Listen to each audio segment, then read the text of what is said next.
Here we go. Good evening, ladies and gentlemen. This is John Young with the Disc Jockey News and Disc Jockey News TV, and it is Monday night. It is time for us to dig into the most important issues of the day, trying to solve the world's problems, and we're going to do this within 1 hour. Ready to go. I'm game. Let's go.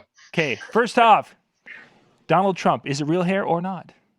Oh, we're off script. Okay. Who knows? We're off script. There, I know the Shaney's squirrel on. is looking for a refund. Shaney is with us. Good evening, ladies and gentlemen. This is John Young with the Disc Jockey News and Disc Jockey. Shut that off because it's coming. How does it reset itself? I don't know. So tonight, gang, we're going to talk about bridal shows. We're going to dig into that. But before we do that, I figured we're going to spend like 3 or 4 or 5 minutes here talking at the beginning of the night and kind of sharing a little bit of maybe thoughts of our Steve Harvey moments. Because I think now within the DJ circle, I think they're going to refer to, oh, you Steve Harvey'd it. That could be. That could be. So I don't Steve Harvey because I print out everything correctly. Yeah, that gets to be a little. Well, he pronounced it correctly. I mean, No, print it out. Print it. And I think it was printed out correctly. It's that girl. the girl's back. Oh, the girl. Watch out now. Here comes the train wreck. Oh, Shaney has no train wrecks when she's making. The Hey, how many shot. times a month do you go to Billboard.com? Right. Checking charts. I want to know why you keep asking this question. I want to make sure I'm not in the minority. He's feeling bad. He was wondering when we were chatting earlier. So far, I'm not. That he's like, I don't go to those things and check them out that often. just making sure, man. I'm there once a week. I heard that. Every time I hunt down new music, and that's the norm. That is the norm for most DJs who play new music. They go there and watch what rises and falls. So if something is at 70 and jumps up to 40, and you saw that much of a jump, you know that's going to be a hit soon. So grab it. So, Sure. And for those that don't know, Billboard is the de facto standard, always has been. They've been charting music since the 40s. Different names. They became Billboard in the 50s, but nonetheless, that is the standard. I have a question for James about this. The older countdown shows, like the Kasem and stuff. What did they use as their number? Was it a Billboard or was it something they created? It's always been Billboard. Radio stations have used Billboard. It's like I said, it's the de facto standard. Or it also was R&R back in the day as well. Radio. Yeah, and I mean way back in the early days, there were jukebox jukebox tracking and there were different charts for different things, and then eventually Billboard kind of unified it all under their one banner. R&R still going. Radio Report. Mm-hmm. Yeah. One of my favorite books is this one. It's the Billboard book of Top 40 Hits. It's absolutely the Bible as far as I'm concerned. I got that exact same book. I have that book too. I just have the music on the discs from those eras. What's a book? Yeah, what was that thing you just had there? It's that thing you have to sit on so you can see over your wheel. Paper. What is the paper book? I don't know. They didn't make. They still don't, as far as I know. Billboard does not make an electronic. It's actually, it's not made by Billboard. It's authorized by Billboard, but it's Joel Whitburn that actually makes the book. Published. He's been making them. I think the last version is volume 9, which he's always a few years behind. And if I'm not mistaken, I think it goes to 2006, maybe 2007, something like that. Another question pertaining to that. With the download services like promo only and stuff like that, how closely do they follow those numbers, or is it just fed to them from the record labels? Here, we want you to put this song out, sort of thing. I have the answer to that question. I'm Promo only I'm going to say record labels. That's my answer because I'm going to say At the top of the promo only hit list that they come out with on their website, it says, quote, compiled from media charts and feedback from promoonly.com. Okay, so do you want to know the real answer? Yeah. Money, whoever pays. Record labels. Yeah. Pays. See, now the one that Prime Cuts uses, because they submit their charts to us to put them up on the website, they actually get theirs directly from All Access, is where they come from. So and where All Access gets those from. I was going to ask, who's All Access? All Access is a service that radio stations can subscribe to get a lot of behind-the-scenes radio type information. So, Okay. and I can log in and see that. And I'm sure if anyone wanted to go and register, you could go see it. But there are It's free to register. Yeah. It's, numerous charts and different things. And You know it drives the numbers. It's good to But I know. mean, I love promo only. I mean, I use promo only for, the radio edits and just radio cuts that aren't the remixes or anything. So they're great for that and for the video edits. I mean, I'm not like crashed on them. I mean, I love all the guys there, Ricky and Nick and Glenn and everybody. So, I mean, I'm not like saying like, oh, I hate them. I mean, I belong to the pool. So I love to watch now. Next month, I'm going to get like a bill for like $1,000 now. yeah, No discount's hat? gone. What's up with the baseball hat? No hat today. I know, no hat today. She has hair. I know, I do. Who knew? All right, Paul, Okay. is it a wig? No, wait, hold on. Is that how you do? Yeah, there you go. No, I have hair. Lee just jumped in with us tonight. Lee is going to be talking about bridal shows. Lee, you're just ahead of us a little bit. We're not quite to that point yet because, well, we're still talking about other stuff. Steve Harvey. I just got up from a nap. Yeah. Steve Harvey. What's trending now is Steve Harvey. So yeah, we were going to now let's hit the Steve Harvey and if anybody's got, we don't want to spend a lot of time on it, but if anybody, first off, how many of you actually listened to it live when you actually did it? I did. I was watching Yeah. I'm not going to lie, I didn't watch the whole show. I watched the last 5 minutes because I always like to see the winners. So, I mean, I tuned in like right when it was, USA and Philippines and Colombia. So I saw like the tail end of the three of them up there. And then I just, those moments like, I gotta rewind that. Did that just happen? Oh no, Steve Harvey. Oh no. Yeah, I was like, I mean, there's the pros and the cons. I mean, in my opinion, there's the pros and the cons. I mean, he owned up to it. He didn't push it on anybody else. He didn't blame it on the producers. He didn't blame it on his in-ear. He didn't blame it. He could have done a lot. He could have blamed it on the whole show. he could won. have on other people. Yep. He could have said this is what was in his earpiece. He turned around and said, I take full responsibility. I am to blame. He also, he went on Twitter afterwards, of course, and spelled the country Right. Yeah. Sure. But Did you guys see Bieber's mem that I'm sorry video with Steve Harvey. Yeah, that was funny. That was trending. But he also did a press conference afterwards, and he said, look, I could have ran out of here. I could have just taken off after That would have the been show. something. I could have been like, deuces, I'm out, peace out. Homie. But he did a press conference afterwards. He also went up to Miss Colombia personally and went up to Miss Philippines personally, and he apologized to both of them and said, I feel sorry for you, for your families. There's nothing I can say. I can't take it back, just like any MC who makes an incredible mistake at any type of event, whether it's a wedding or anything, and says the wrong name or anything else to that. You can't take it back. Sure. What do you have to do, in my opinion? You just got to move forward, and you have to correct it, and you can't dwell on it. And you have to, this was a live show. He had to do what was best for it. Yeah. And he said the minute, and this is what I heard today, he did the interview and he said, before the producers even were in his ear, he realized he screwed up. And he said to them, did I just say what I think I said? And they all went, yes, you did. And he said, I need to go back out there and I need to correct it. So he went out on his own without them even saying it. And he went back on stage and owned up to it and said, I need to correct this. We need to crown the right girl. Now, I know I put on my Facebook post that if that crown was on my head, you ain't getting it off my head. Like, I'll fight you. I don't care if I wasn't the winner. Like, you go get another crown. Like, I'm taking this home. You could tell Miss Columbia was a little salty. Like, she didn't take it off. They had to come and take it off of her. But it is what it is, She said, I'm going to wear this for as long as I can. Confused. She walked out there like, he was like, yeah, take your walk. And she was like, what? What? Do it.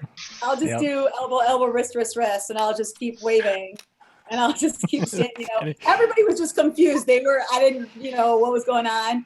And then the former Miss Universe is just, giving them back pats, like, everything's going to be okay. We'll sort this out soon. Yeah. We'll work this out backstage. Fist bump for you. And it was just, it was like the show was over and everybody just had that like mouth drop, like, what did I just witness? And of course, then the whole thing was, oh, what's Trump saying now? Look at Trump. He just sold it 6 months ago. This wouldn't have happened if Trump was still part of it. So then, then there were people saying like, oh, was it a ploy? Because who really watches Miss Universe? A lot more people today. Yeah, no, a lot more people know about Miss Universe, know who won Miss Universe, right? Know who was runner-up of Miss Universe, and who the MC was. Know who the MC of Miss Universe was this year.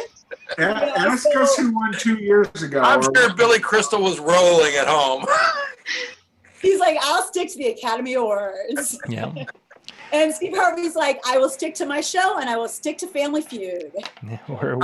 In Steve Harvey's defense, I thought he handled it well. And there was a video that's out on YouTube that Steve Harvey did where somebody interviewed him in a parking garage and they wanted to know the key to his success. And his answer was, you just have to jump.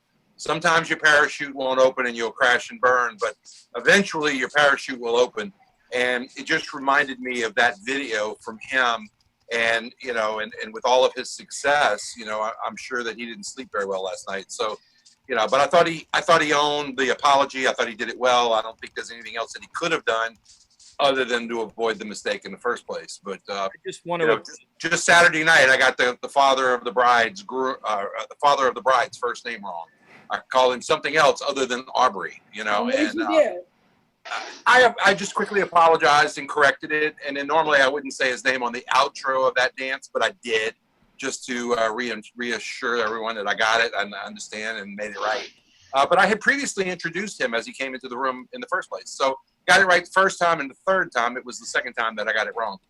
I did that at a DJ battle, announced the wrong winner. Did you?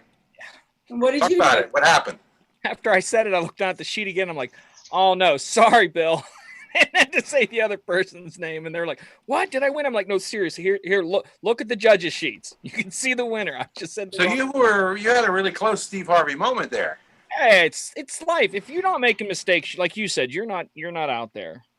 We have a joke in the DJ mixing world. People who mix that if you do something wrong, do it twice, so everybody thinks you meant to do it. Nice. But that's something you can't do with the saying the person's name wrong twice. But it's anybody who's in the business on any level knows that's going to happen. But I know Mitch has never made a mistake, right, Mitch? No, I absolutely have.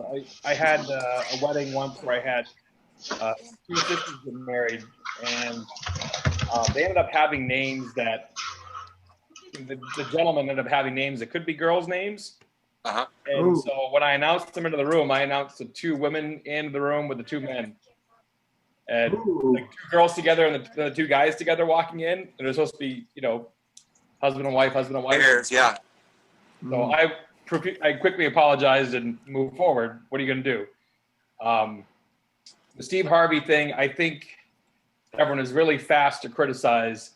And until you have been in those shoes, you don't know what it's like with those hot lights on, the camera rolling. And Yes. Survey says. Yeah. We're only human. He's only, and he did apologize for it right away. And I think it took a lot of class, or not a lot of class, but it showed class on his part to go up to each one afterwards as well. Agreed. Cool. Pitch it to somebody, Mitch. Who you going to? What, huh? Pitch it to somebody. Who you going to? Who hasn't spoken yet on this subject? Shaney spoke. How about Dan? What do you think?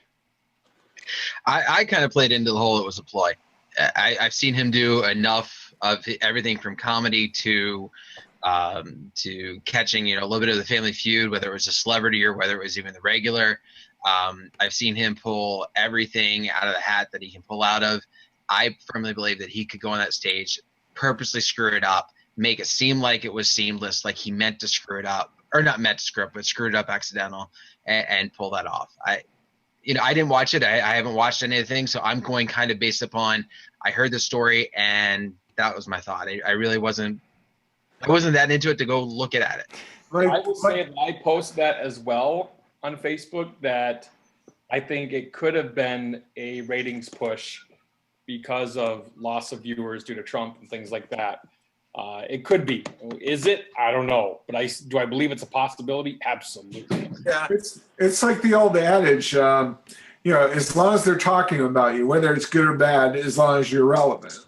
Yeah. Okay, let's get into tonight's topic because I wanted to cover a few different aspects of of bridal shows and just give a little bit of discussion about some of the things at the bridal show for those who are out there watching. And I would like to break it down into maybe kind of a prep for the bridal show, giving 4 different. I put this in the chat, and I don't know if you guys can all see that or not. But if we can talk a little bit about how we prepare for the bridal show, I'm going to just copy and paste it again.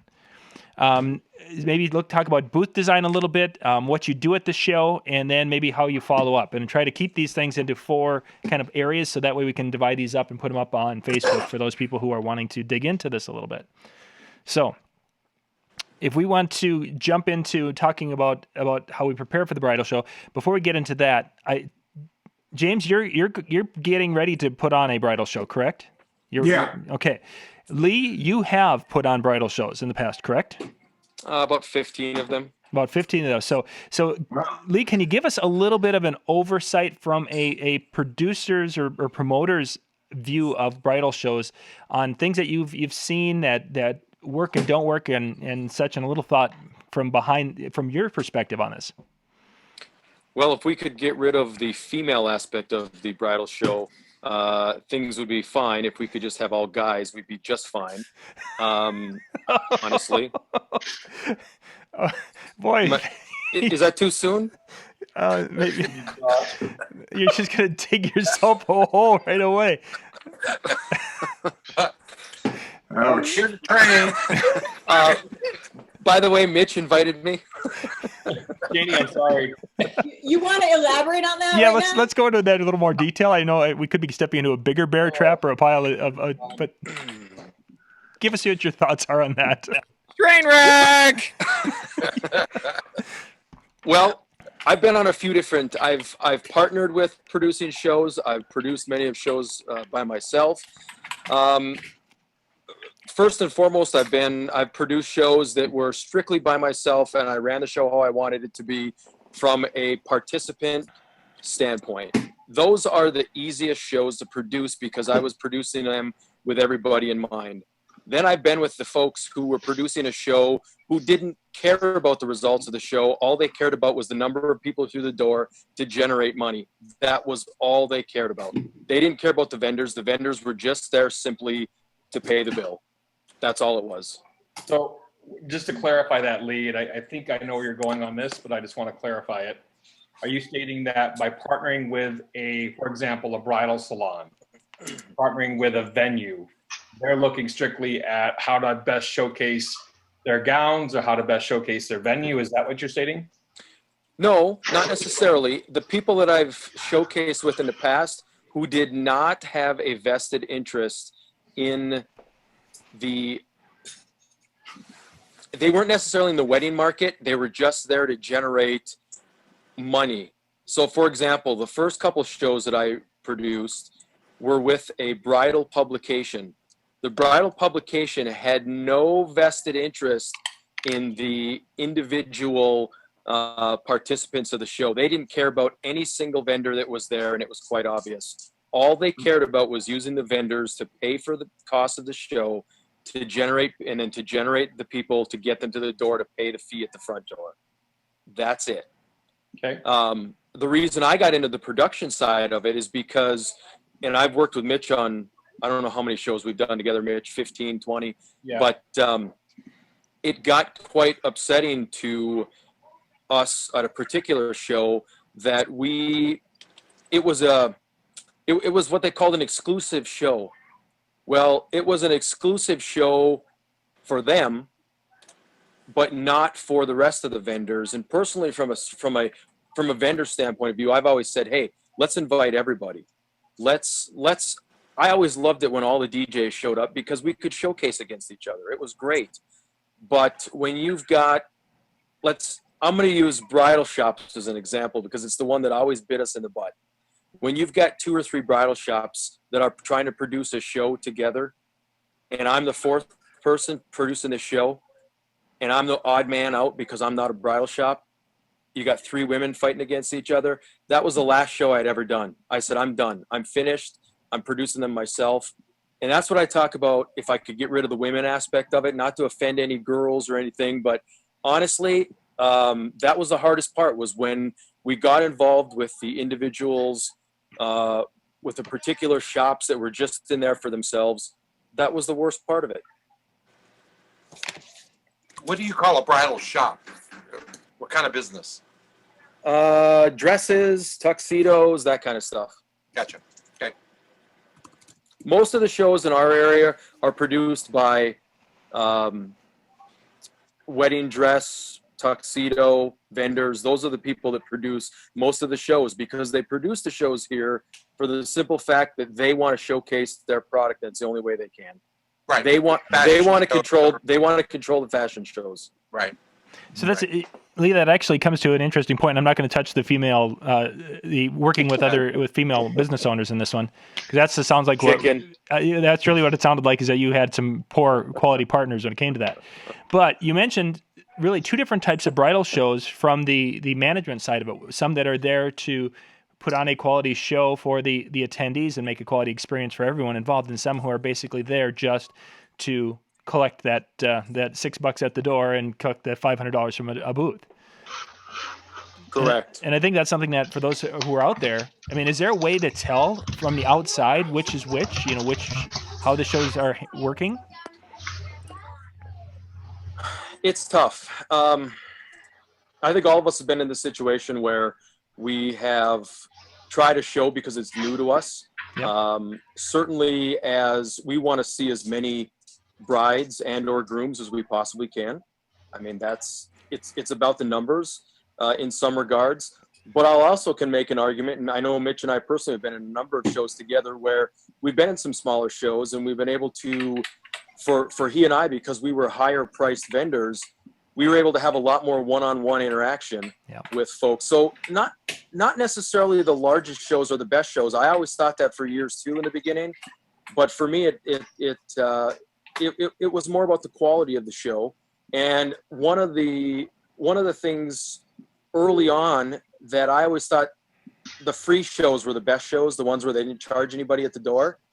And I quickly found out that, at least in our area, the shows where they didn't charge anything at the door were the worst shows. Those were the shows I didn't want to be a part of. Interesting. I know what I've run into with the free shows. I mean, a lot of times, and not in every case, but a lot of times what you end up getting is somebody who's just there to pick up as much free stuff as they can and go around and be done. I almost feel like when I've run into those, it's been more the tire kicker mentality of the attendees than what I've run into when there's even when it's something as small as $5 at the door, or even $2 at the door. Just that it separates that fine line. There has to be a barrier to entry, and that includes the people coming in the door. If they have no vested interest in being there, in terms of putting something out there, I just think that they're wasting your time. Yeah, you definitely see that. Back when we were first starting out, we used to do county fairs, and the free county fairs we used to do, they were just there to pick up stuff, and the ones where they paid, you actually had some decent folks coming through. Okay. It was almost a mutiny at one of our bridal shows. We have 2 large ones here, and one of them was free, and we had that same problem. And so almost all of the vendors refused to go to it again until they finally started charging an admission, and that took care of that problem. So where you got better quality leads coming in, but when it was free, then they were just coming in to scoop up whatever free you had on your table, and they weren't interested in any of your services. Well, and it gets tough to differentiate. We of course want to, we've tried everything under the sun, from punch cards so that every person in the door had to visit every booth, and every other gimmick and thing along the way.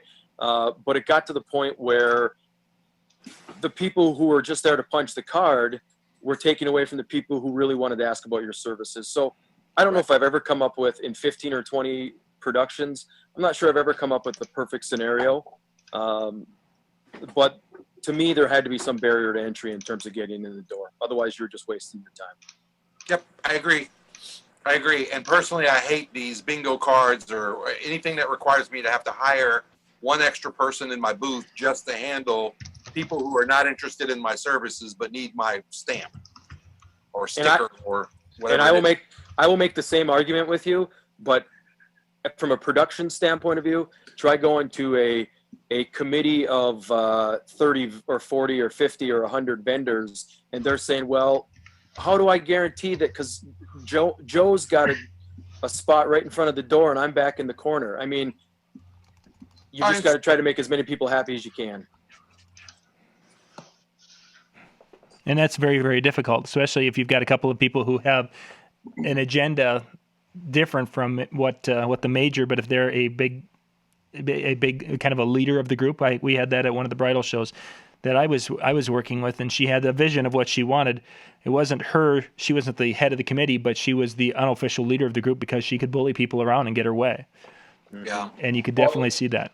Well, I have an advantage. I play the music for the show, and I'm the master of ceremonies on stage, so got the best of both worlds. That's one of the reasons why we eliminated fashion shows in the last couple of shows that I produced.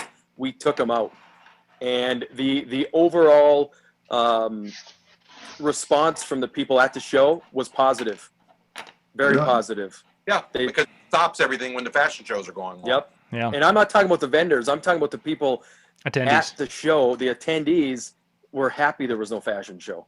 Well, and the other thing that Lee makes a point on there, many brides at that point, I would say the majority of the percentage, already have their dress at that point. Not all, but depending on the time of year when that show is held, majority of them will already have a dress. A lot of them are coming to the show to look for those 1 or 2 or 3 last vendors we're trying to get and get information for, and maybe win a few free things as well. And I think that has a lot to do with your market when the show is. I know for Mitch and I, our shows are in the spring, and 2 or 3 months later, wedding season starts. So absolutely, I mean, they have their dress, they have all that stuff already. Yeah. So. Yeah, I know many who would come, and they weren't there to book. They were there to basically, hey, introduce me to like a fiance or something. This is our DJ, because the guy's living out of the area. I was working in the cities, and I met with the bride, and she booked everything. That happened numerous times. Okay, let's dig into we want to give the folks out there watching some practical things that they can be thinking about here as they get ready for bridal shows and such coming up. So let's kind of look at it from what can they do right now to get ready for a mid-January bridal show. And if we can kind of bounce around and if people, just kind of share one idea or one thought and kind of work our way around the room. As Mike said, we can toss the ball around the area. So one thing that they can be doing to prepare for the upcoming bridal shows. Anyone have a thought? I'd say first and foremost, and this comes from a mentality standpoint, you've got to figure out what are you trying to achieve at the show. I've heard that multiple times. Are you trying to book at the show? Are you trying to get a meeting at the show? Are you just trying to keep your name out there? What you do at the show or what you're hoping to get out really kind of sets the mood for everything that comes, whether it's your brochures, whether it's how you present yourself, whether it's how you design anything. You got to start with what are you wanting to have happen at 9:00 that night when everything's completely done. Good. For me, it's always book meetings. I always try to book meetings rather than try to book somebody, that night. So just try to get them to book a meeting with me, and talk to as many people and try to pre-qualify as much as you can. And so that works better than trying to book people at the venue for me, because although I'm going to spend all my time with one, and in the meantime, a whole handful of potentials will pass me up because I'm not available to speak with them. Mm-hmm. That actually brought me to a question here. That when you mentioned that, how many of you, when you get calls at this time of the year from brides, or maybe within a week or so of the show, and you'll ask them, "Hey, are you going to the show?" Is that something that a lot of you have done? Yes, I do. We send a blast out to our clientele. So we'll send an email blast or a flyer or something to let them know that we're going to be there. If I get a potential, I will. But anybody that's currently on the books and stuff like that, I usually don't bother. The biggest show that I'm really involved in is one of those that you guys kind of talked about, where they have to go around, they have to talk to everybody, get everybody's signature, and sometimes it's a mass of people. And so to sit there and try and give quality time to somebody that I know is legitimate potential, I'd rather try and sit down and have a meeting and get some better time than what I would at the show that I'm involved in. Well, and that you bring up a great point, Dan, too. If I already have a chance to have a meeting with them and the bridal show is coming up within, a week or whatever, I'll encourage them to let's have a meeting here. And I'll give you the same exact thing you would have got if you were at the bridal show, for a scratch off card that we use, for example, because why let them wait? Let's get them into the meeting now while they're hot, while they're ready to schedule a meeting, and not make them, forced to wait for the bridal show just to get the quote unquote, opportunity for a deal or a freebie or something like that. Good point. Or hear somebody's, great car salesman speech at the show that prevents them from wanting to even hear from you farther, Right. I know that's kind of cheesy, we don't want to think of it that way, but yeah, I don't want them going to see the competition because he's a better, smoother talker than I am or whatever. He sucks. That's why we also do our own showcase too. And we do our own. And we also invite potential, that's how people can just see us and not see competition. Shaney, kind of give us a little 30-second rundown of what do you mean by showcase? We, basically what you would see at a bridal show, we put that all together ourselves. So we invite videographers that we work with. We invite photographers that we work with. We invite caterers that we work with. We invite venues that we work with. Everyone who we have great relations with, we invite everybody who's not a DJ company. And we're the only DJ company that's there. So that way they have their lists, we have our lists, everybody has their lists, and everybody comes there. And we're the only DJ company, and we're the one who's sponsoring it with all of them there. And we actually even do kind of like a little live performance every hour on the every like half hour. So they even see all the MCs and DJs live doing, a little shtick, a little something as well. So they get to meet the staff, they get to see the staff. While that's also going on, we still have people working the table.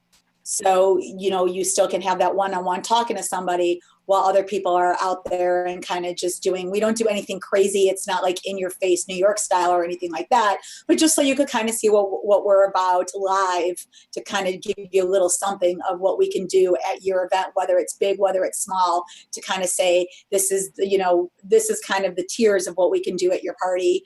Please let us know, if there's anything we can do. We can do it for your ceremony. We can do it for your reception. We can do this. We can do that. Please enjoy the rest of the night with us. And we're giving away prizes and giveaways and things like that throughout the night.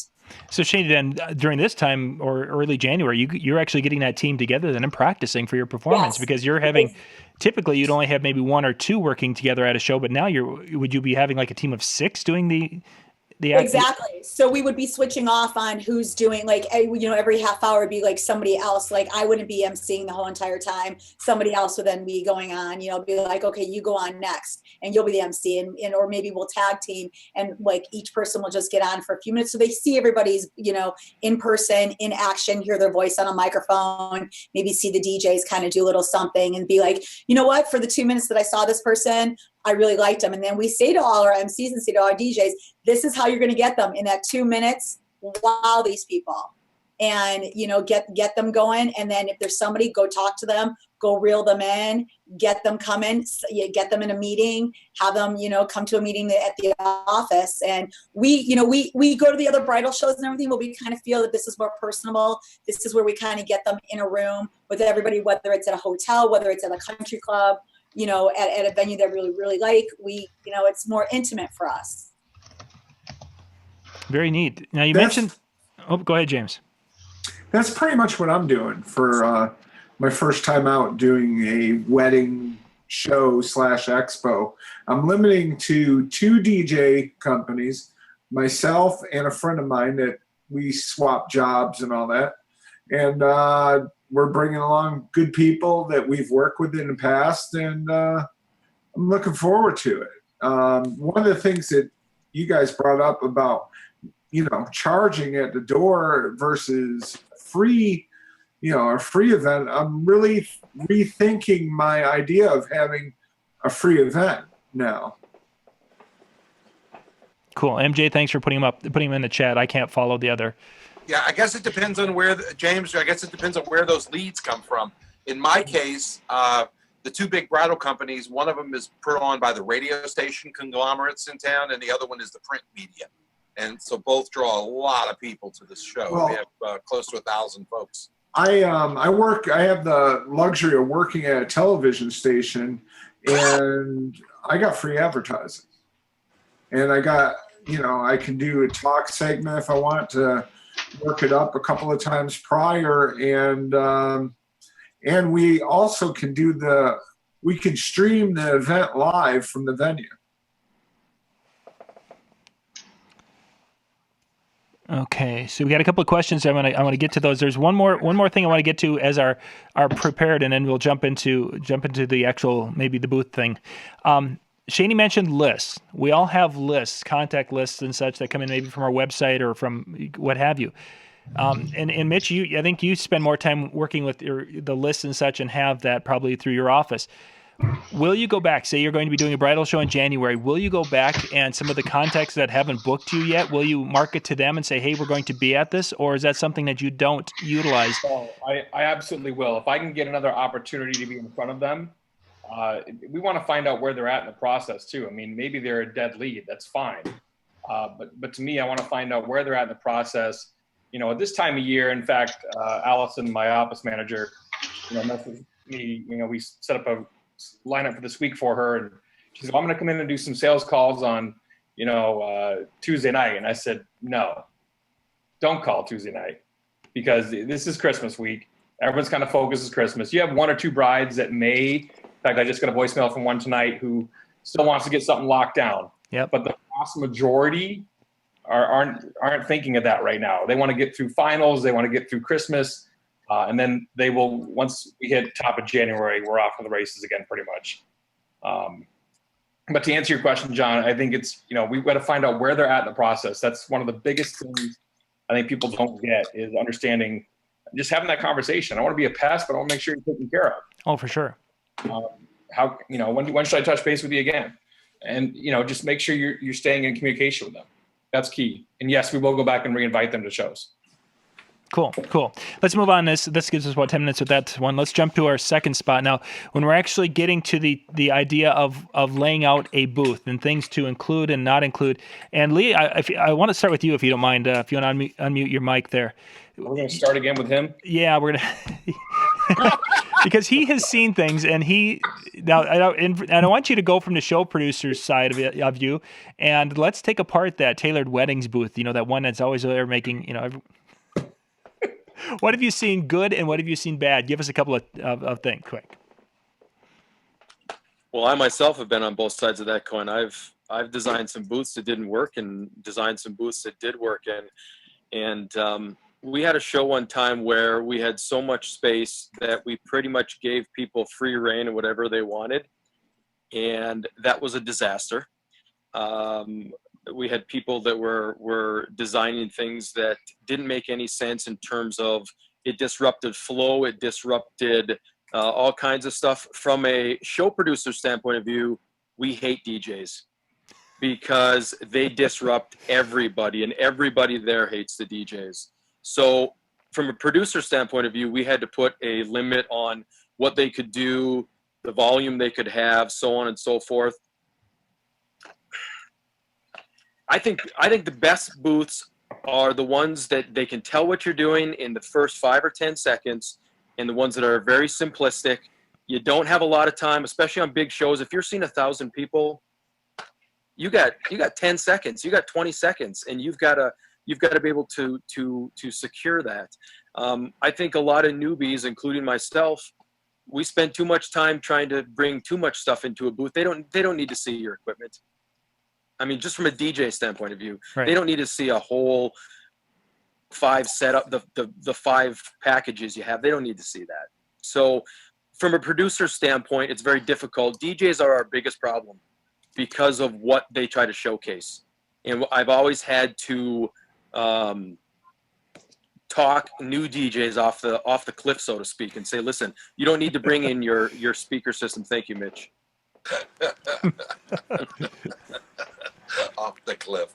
Shaney, I want to get your perspective on that. Lee's talking about the gear, which of course we all have done and such. Now you're going to come at it from a little bit different perspective than us guys do, because we believe in gear. I'm a female and nobody wants me. No, because you're going to come in. You're going to come in. Wait, you're a girl? That And girl. her dresses? She's the girl. No. What do you mean? You're going to She's come the at it. girl. You're going to come at it at a different one. Sabrina and I would work together on the bridal show. She would have one idea for the booth, and I would have a completely different idea for the booth. Mine would probably appeal to male DJs much better than hers, which would appeal to a bride, just because of us coming at it from different perspectives. Now, you are in both worlds, being a female and obviously a DJ side. So how does that fit in, and how do you do your booth and things differently? Well, I like all my booths the same for all my showcases. So I like sophisticated and sexy. That's just the way I like it. It doesn't matter if I'm doing a bridal booth or if I'm doing a booth for a showcase. I just like the look of classy and sexy. I'm not about the gear at my showcases, especially at bridal shows. Nobody cares about what wattage, what speakers, what I'm spinning on. I want to try to book something. Yeah, they don't care if I'm wicketing back there. They don't want it. They don't, I'm Kid Capri or something. They could care less about that. I want to try to book them. So our look, I like to keep it very simple, but I like to keep it classy and sexy. So are you raising your hand towards me? I don't know what. I think he's got. Lee might have something to add to that. I don't know. I don't know what I'm feeling right now with Lee. So I don't know if we're vibing. I don't know if I want to punch him in the earlobe. I don't know what's happening with Lee. So wait. I've got to find you on this thing. Hold on a second. I don't even know what you look like. Let me find that out here. Okay, we're good. Yeah, Lee. If you're not, you can set it up to a Brady Bunch, a Brady Bunch look. I think if you hit in the upper right-hand corner, Mitch, Lee. you and I go talk later, Mitch. I just Too good. It's just train wrecking, and I'm not even involved. I love it. Now, here's the thing that I wrote into. I mean, and you said classy, you said sophistication, you said sexy, a lot of great adjectives. So give us at least kind of a general rundown of what fits that, because one of the things I ran into one year, I didn't bring a single speaker, I didn't bring a single light, and I had people coming up, oh, you're a photographer. Yeah. No. Okay, sure. So depending on, if we take up one space or two spaces, like a lot of times with the bridal show, we might do a double space, depending on, how much room we want to take, which kind of bridal show it is, we weigh all those in. I don't want to get into all that kind of stuff. A lot of times we'll bring our own pipe and drape because we just don't want to use the black drapes. So we might we'll bring our white, our white pipe and drape. So we'll do some uplighting.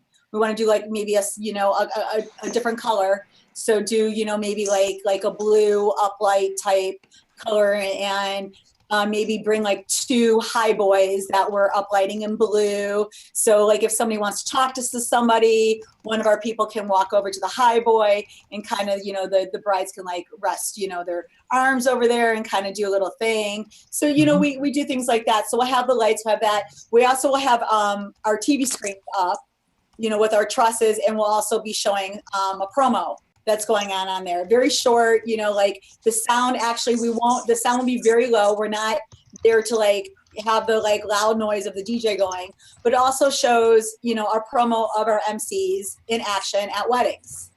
So it kind of shows things that we could do, from our basic weddings to the bells and whistles of our remote sparklers and, things like that. And the live musicians and all that kind of stuff. So we have that going as well. So people who are walking by kind of do that stop and stare. That's how we get them.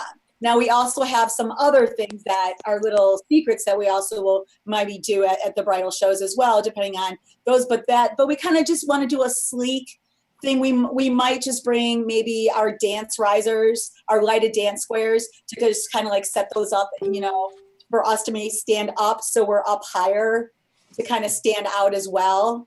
So step down to talk to some people, but those, it just depends like what our setups are. And we change them up like that. So we don't just use the black drape, set up a 6-foot table with a black, black cover on top of it and put brochures on it. And then have like a book open and then somebody, oh, you guys are a photographer. Oh, you have pictures of what you're showing. So we just change around the whole entire setting of what we have.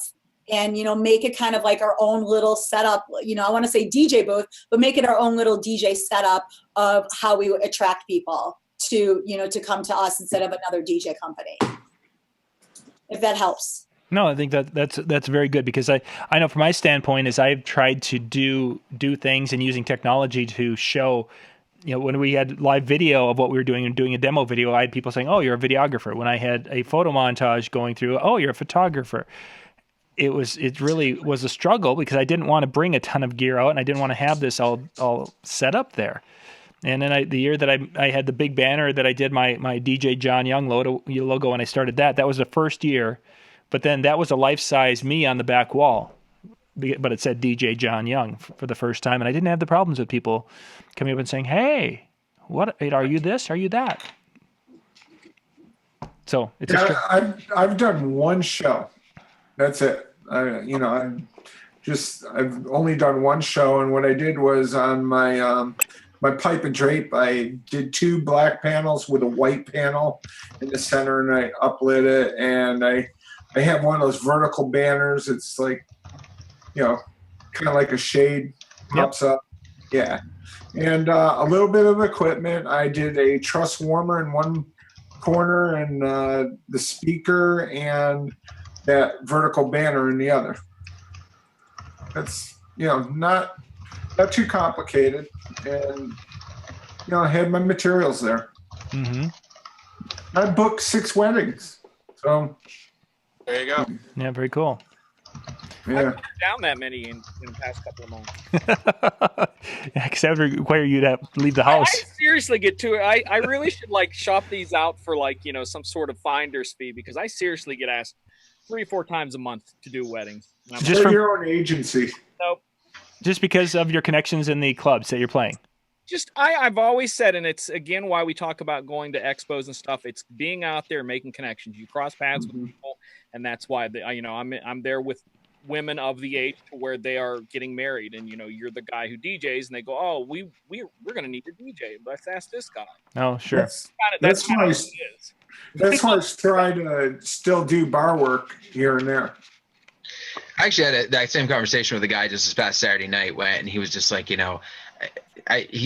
like, they just don't understand. He's like, they do not want what I'm doing there. They think they do, but they don't. And he's just like, so I've got my guys that I refer to and pass it along to. He's like, I do the club thing. And I know if I did the club thing, grandma would have a heart attack. I was Saturday night talking to a guy, the exact same thing that we were saying, that, that he said he has girls come up and say, I want you to do this exact thing at my wedding. And he's looking at him going, I know she doesn't. It's not what she wants. You might think she does. She might want it, but she doesn't, But there's nothing wrong with doing that. You can very much be that at that proper point of the night. Right. Sure. Yeah. There's nothing wrong with her wanting to have that experience on her wedding day. If you're wowing her that much, dude, give it to her. Why not? That's what she wants. But bring it the whole night. Hey, MJ, can you tone it down and just play a song back to back? No, he was doing it in your world at some point. Can you play 4 choruses, MJ? Can you do? Yeah. Is that a possibility? Can you play 3 minutes of each song before you mix out? 3 minutes? Is that a doable thing? Can you fade? No, he uses Mega Seg, so the song. Oh, don't get me started with the freaking Mega Seg stuff. Okay, I'll tell you what we'll do, MJ. We'll take all your timing mechanisms away. We'll handcuff you. You will tie your feet. You can't tap or do anything. Nothing to help you count. You could take the visuals away from me. I would do just fine. But if I can't, I have this front. I could do it without the headphones, but if you're keeping me from moving, then I can't, because I have this thing, and my friend Chris pointed out to me, I never knew I did it, is I take my foot and I'll tap both ways, back up, front, back up, front, up, back up front, and that's my little metronome. Yeah. But if you did that, it would be pointless. I'd just walk out. Okay, I got two more topics I want to, and we've already talked a little bit about what we do at the show. So I want to make this a little bit more pointed. Now, how do you at the show? And not everyone, if you don't you don't need to jump in on this one, but moving from that contact, they come up and basically say, "Hey, what do you do?" kind of a thing. Okay, they come up and say, how do you move it from that to making it or getting them to the next level? The next As step. in like setting up a meeting or Yes. getting them to. Yes, exactly. Moving them through the sales process, moving them from just someone who comes up to you, and how do you take them from there? Take Mitch's seminar. Okay, great. That was a really quick section. TaylorWeddings.com. My show is brought to you by. He doesn't know it yet. Wait till he sees the bill. March 13th at Mobile Beat. We'll see you there for the Sales and Solutions Workshop. Yeah, and Robert Walk has some great material on Bridal Show Gold, etc. So Come see me spin Tuesday nights at Mobile Beat. There you go.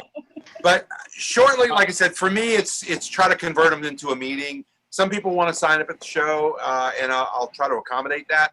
But if somebody wants to just totally control my time at the bridal show for 30 minutes to talk to them about every little nuance, it creates a problem, and I have to let them go because I can't afford to be there for the day, pay everybody that I'm paying, pay for the materials that I'm handing out, and doing everything that I do and not be able to capitalize on that moment. I mean, there's a fixed amount of hours that I have to try to talk to as many people as possible. For sure. I think it also, it goes back to what I mentioned in the beginning. What's your plan on when you're there? Yeah. And I'll be honest, I really do one show. There's two really main shows in the area. There's a couple of little small ones on the sides and stuff that I've gotten involved with. But my goal when I get these big shows is just to get my name in front of them and somehow do something that will make me stand out. And usually I'll be honest, my first question, and I'm hoping my competition's not fully listening to this, but my first question is, how'd you propose? Like nothing to do with what's your wedding date? Do you have your DJ? Where's it at? None of that. So how do you propose? And what's interesting is sometimes you get the people that are, well, he did it in bed. And sometimes you'll get the really sweet stories. and either way. That's a good story. Yeah. Well, they don't. Yeah. Anyway. But it said something different. And that way, once they've done that, then I've got them loosened up. They're not doing the same conversation they've had for the other 50 vendors that are there that they have to go see, and then I use that to open them up, the edges down, and now I get a conversation with them, and I try and jot some notes down so when I do my follow-ups afterwards, I talk to them. Yeah. I remember that story, and I use that. And because I'm not going to make I've tried to push the meetings before. I've tried to, hey, sign up. I'll even call you personally to set this up afterwards. And they're just like they're hesitant. I do follow-ups, or they'll contact me going, hey, we like chatting with you. Let's meet up for coffee. In other words, you're not beating them over the head with what everybody else is giving them. Sure. Exactly. Yeah, that's good. I'll tell you the first line that I used to use when I first started doing bridal shows, and it amazingly worked pretty well. People would go by and I go, hey, you looking for a DJ for your wedding? And they'd go, yeah. I'm going, well, look, I want to apply for the job. Let's talk. They just didn't expect it, just something different, something that will help them remember you. Anything you can do to connect is an important thing. I guess I want to go back just for a quick second, John. We oftentimes, not every show, but I will try to have at least one at every show if possible, depending on how schedules work out. We oftentimes will have some of our past brides in our booth. And that's a completely different dynamic. And there's also a reason why I have, two of my team members are females that are in the demographic of brides that we serve. And for me, that's a huge advantage, because then I have the ability to be able to understand how they think, what they would like that booth to look like, what they're looking for. And then it's less confrontational too, when you've got a bride there at the booth chatting with them about their day and their colors and what they already have. And, oh, well, what are you here for? What do you do? Oh, well, Mitch did my wedding, or Allison did my wedding, or, and it helps that have that connection, that change of pace, that difference. First-hand testimonials, can't beat them. Well, I mean, you impress people so much that they actually came to work for you. You did such a great job that, it's instant recognition that, wow, this guy must be incredible. So that's a big help. And then, I definitely agree with Dan on the standpoint of, you want to have something to leave your mark on them, if you will, and definitely take notes, jot that down, something that stuck out to you about that conversation. But also, depending on the level of bridal show, we often will want to find out where they're at in the process. I know you're going to be overwhelmed by everything you see here. I mean, there's so much going on. When's a good time for us to chat about your day? And we have a couple, 7 different offers here on these scratch-off cards. Let's set up a meeting. We'll jot down your name. When you come in, we'll scratch off your card to see what you guys win. Yeah, we'll have to get into that card some other time. We've talked about it in some different videos in the past, but because that's a really cool thing, and that's going a little bit deeper. I want to wrap up with we'll get to our last little topic of what you do after the show. The show is over. You most likely will get a list. I think most of the shows that I've ever worked have a list. Let's go around quick, kind of rapid fire for those of you who do something after the show. What have you done? Go ahead. Someone jump. I follow up with lists. You follow up by call, email? No, emails. Message? Emails. Okay. We do an email campaign, probably about 6 follow-ups. Anybody else? I've emailed a couple different times. Tends to be because of lack of time, more than anything. I can basically set up what I have to say, and even at the end, I always make sure that I put something in there that says, hey, if you're already past this point or something, let me know so I'm not bothering you, just so I can find out if they are a dead lead or not, and move on past that, and then make sure that I've simplified it down. I will say this: I know a lot of people who have a lot better success rate than what I'm doing by sending postcards out, by sending actual letters, not letters per se, I guess, but postcards and oversized postcards more than emails, because it's too easy to delete an email. But when they open that mailbox and they look at it, it sees their eye for even a brief second. Where with the email, I don't know this person. I might be at my wedding. I don't care. I don't care. And that's what I've seen. Lee, what have you heard that has worked or that you've used from your perspective? Well, I haven't done a bridal show in a number of years, just because I'm no longer in the wedding entertainment business. But certainly we tried to narrow it down to A-level leads, B-level leads, C's, and then of course the dead leads. And we would hammer the A's hard, the ones that we talked to at the show, the ones that showed an interest. Of course, A's and B's were our top priorities, and we'd usually send something to the C's and send it one time, and that was it to the C's. But A's we would concentrate on for at least 3 contact points. Interesting. Shaney, who you got? Mitch, go ahead. For me, it's a case of you definitely have to have a system in place to follow up. Ours is 1, 3, 5, 7, 10, 14, 21, 28. And it pretty much alternates from emails to phone calls. And for your emails, there has to be a call to action, something to stand out. We use some HTML template emails that we also, you can use it in MailChimp, you can use it in DJ Event Planner even.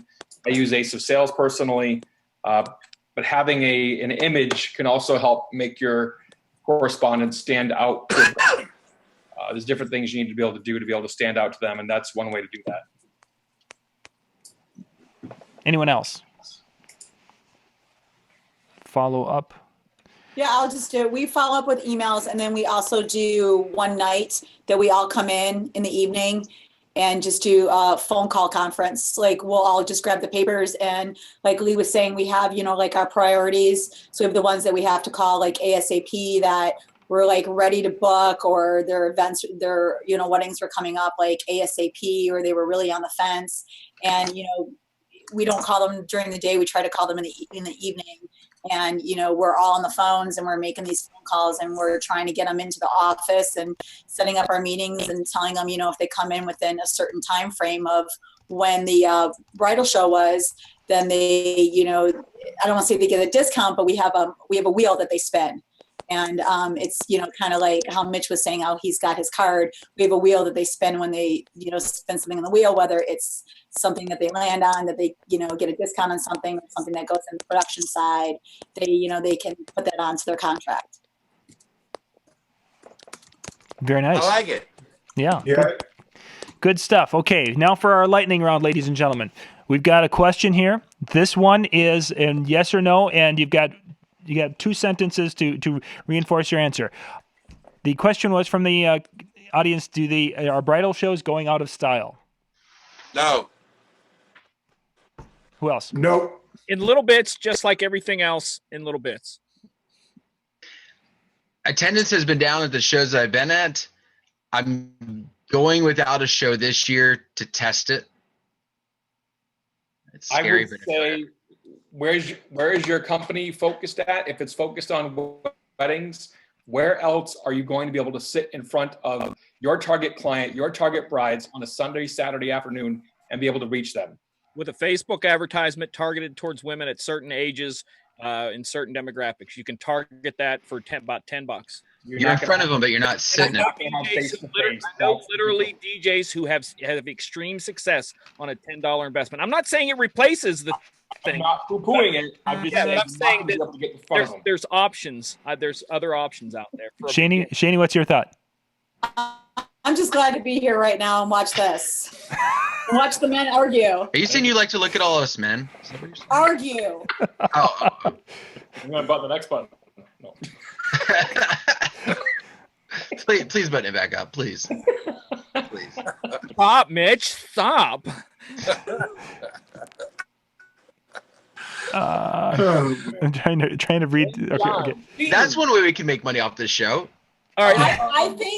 I think nothing is going out of style if you do it the right way. You do it 100%. You put everything into it, and you give it all that you got. You can get 1,000% out of it. If you're gonna half butt it, I don't know if I could say ASS on here. Can I do it? I mean, I say everything else. I'm not bleeping anything because I don't have my bleep button tonight. Okay, so just give 1,000% into it, and you'll get 1,000% back. And if you book 1 or 2, weddings from it, it was worth it for you.